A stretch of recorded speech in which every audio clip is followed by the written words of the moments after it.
नमस्कार साथियों, मैं सीमा गुप्ता आज आप सभी के बीच समीक्षा अधिकारी, सहायक समीक्षा अधिकारी परीक्षा के संबंध में भी संपूर्ण महत्वपूर्ण चरण के बारे में बताने वाली हूँ, जिसके जानकारी से आप अवगत हो सकते हैं कि इस परीक्षा को किस प्रकार से आयोजित कराया जाता है।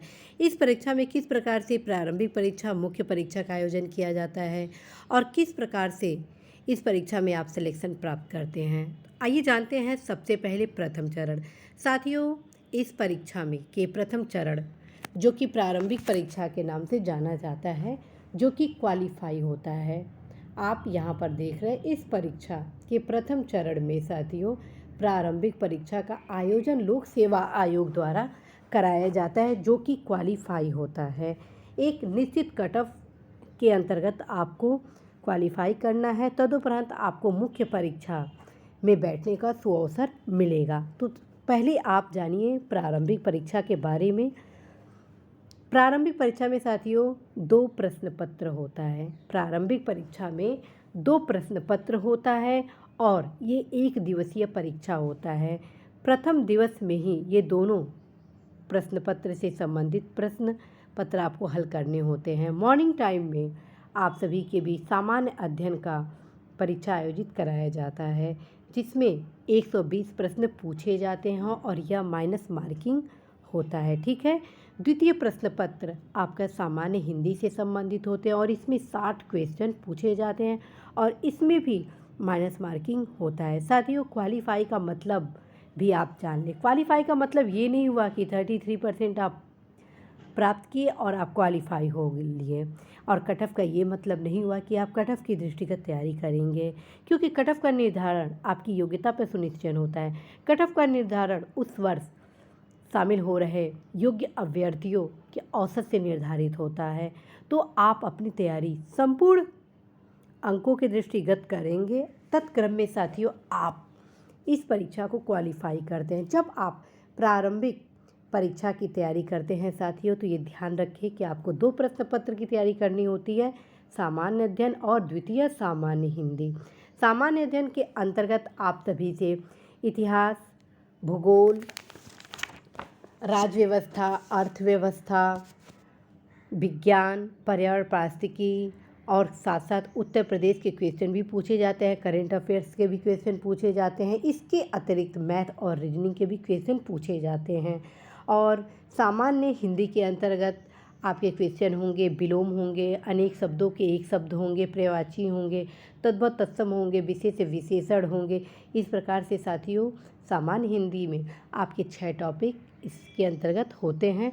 हर 6 टॉपिक में हर एक टॉपिक से 10-10 क्वेश्चन पूछे जाते हैं। तो इस प्रकार से साथियों यदि आप कर्मठता के साथ इस प्रारंभिक परीक्षा की तैयारी करते हैं तो आप मुख्य परीक्षा देने के लिए आहर हो जाते हैं। और ध्यान रखिए, प्रथम प्रश्न पत्र, द्वितीय प्रश्न पत्र आप लोगों का होता है ऑब्जेक्टिव, ठीक है, जिसमें आपको 4 विकल्प दिए जाते हैं। जो सही विकल्प होते हैं उस पर आपको सही का मार्क OMR शीट में गोला भरना होता है। ठीक है। और ध्यान ये चीज़ ज़रूर रखेंगे, माइनस मार्किंग है, इसलिए आप अनुमान के आधार पर किसी भी प्रश्नों का उत्तर नहीं देंगे। जब आप प्रारंभिक परीक्षा में साथियों सफल हो जाते हैं, फिर आपको मुख्य परीक्षा में बैठने का सुअवसर मिलता है। जब आप प्रारंभिक परीक्षा में सफल हो जाते हैं तब आपको मुख्य परीक्षा में बैठने का सुअवसर आपको दिया जाता है। और मुख्य परीक्षा के हर प्रश्न पत्र के अंक आपके जोड़े जाते हैं और इन अंकों के आधार पे ही आप सभी का सिलेक्शन इस परीक्षा में होता है। तो ये ध्यान अच्छे से देंगे कि मुख्य परीक्षा के जो प्रश्न के उत्तर होते हैं उसे आपको गहनता के साथ देना होता है। प्राप्त अंकों के आधार पर ही आपकी नियुक्तियाँ होती हैं। और इस परीक्षा में, मुख्य परीक्षा में 3 प्रश्न पत्र होते हैं। 2 दिवसीय परीक्षा आपकी होती है। ठीक है। प्रथम दिवस में साथियों सामान्य अध्ययन का प्रश्न पत्र होगा और प्रथम दिवस में द्वितीय प्रश्न पत्र आपका सामान्य हिंदी होगा। सामान्य अध्ययन का जो पैटर्न है वह आपका ऑब्जेक्टिव है, अर्थात बहुविकल्पीय है। प्रत्येक प्रश्न के 4 विकल्प दिए जाएंगे, जो सही होगा उस पर आपको टिक करने होंगे। ओके।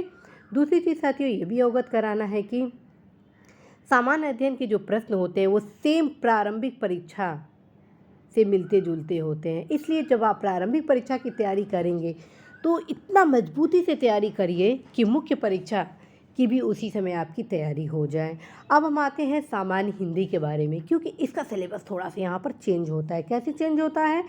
क्योंकि इसमें सब्जेक्टिव भी है और ऑब्जेक्टिव भी है। सब्जेक्टिव में साथियों आपके कई प्रकार के क्वेश्चन होते हैं, जैसे इसमें गद्य पद होते हैं, इसके अलावा आपके हो जाते हैं लेटर राइटिंग से संबंधित हो जाते हैं, कुछ अंग्रेजी और हिंदी के प्रशासनिक शब्दावलियाँ होती हैं, इसके अलावा मुहावरा लोकोक्तियों से संबंधित प्रश्न होते हैं। साथ ही ऑब्जेक्टिव में जो आप प्रारंभिक परीक्षा के टॉपिक होते हैं सेम वही होता है, बस इसमें प्रयाची नहीं होता है।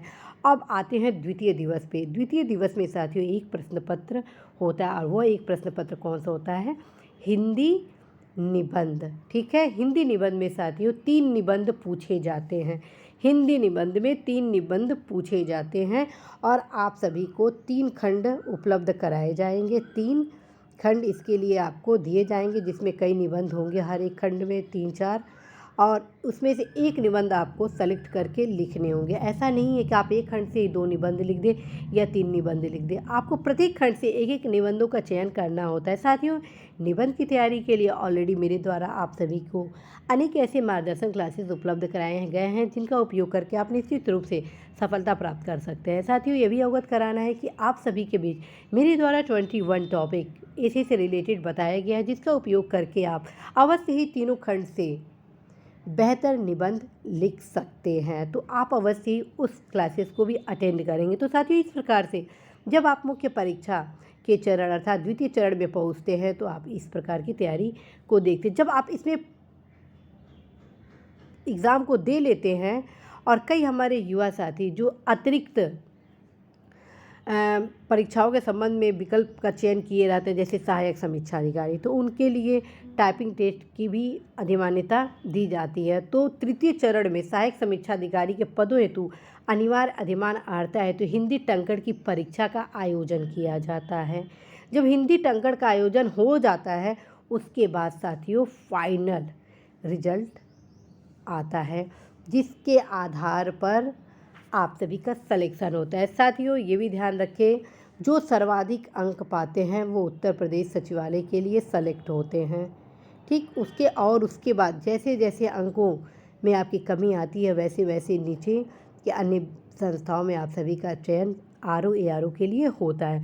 तो इस आधार पर साथियों आज के इस चर्चा क्लासेज में मेरे द्वारा आप सभी को बताया गया समीक्षा अधिकारी, सहायक समीक्षा अधिकारी परीक्षा के वे महत्वपूर्ण चरण, वे महत्वपूर्ण आयाम, जिनका उपयोग करके जिनकी जानकारी में आप अवश्य ही इस परीक्षा में बेहतर तरीके से तैयारी कर सकते हैं। साथियों जाते जाते आपको फिर से बताना है कि इस परीक्षा में इंटरव्यू नहीं होता है, और ये ध्यान रखिए आप लोग कि सचिवालय के समीक्षा अधिकारी के लिए सामान्य ग्रेजुएशन की आवश्यकता होती है। इसी प्रकार से लोक सेवा आयोग के समीक्षा अधिकारी के लिए भी सामान्य ग्रेजुएशन की आवश्यकता होती है। तो आप ये बिल्कुल ना सोचिएगा कि यदि आपके पास ओ लेवल है तभी आप समीक्षा अधिकारी का फॉर्म भर सकते हैं। यदि आप किसी भी स्ट्रीम से सिंपल ग्रेजुएशन किए हुए हैं तो आप अवश्य ही समीक्षा अधिकारी, सहायक समीक्षा अधिकारी से संबंधित परीक्षा की तैयारी कर सकते हैं। साथियों आप सभी के उज्जवल भविष्य, आप सभी की इस परीक्षा की तैयारी के संबंध में लगातार मेरे द्वारा गाइडेंस क्लासेस उपलब्ध कराया जा रहा है। आप सभी को ये महत्वपूर्ण पुस्तकों की सूची भी उपलब्ध कराई जा रही है, जिसका उपयोग करके आप अवश्य ही इस परीक्षा में सफलता प्राप्त कर सकते हैं। साथियों इसी के क्रम में निबंध से संबंधित महत्वपूर्ण जानकारियाँ भी दी जा रही हैं। हर एक विषय से संबंधित जो महत्वपूर्ण टॉपिक है, जो कि आप सभी की परीक्षा के लिए अत्यंत महत्वपूर्ण है, इन सारी चीज़ की जानकारियाँ इस चैनल के माध्यम से आप सभी को निःशुल्क रूप से उपलब्ध कराई जा रही है, ताकि आप कम समय में इस परीक्षा में बहुत ही सहजता के साथ न सिर्फ सफल हो बल्कि बेहतर रैंक भी प्राप्त करें। इसी आशा विश्वास संदेश के साथ साथियों मैं सीमा गुप्ता आज आप सभी से विदा लेती हूँ कि निश्चित रूप से आप इस परीक्षा में सफलता प्राप्त करेंगे। नमस्कार।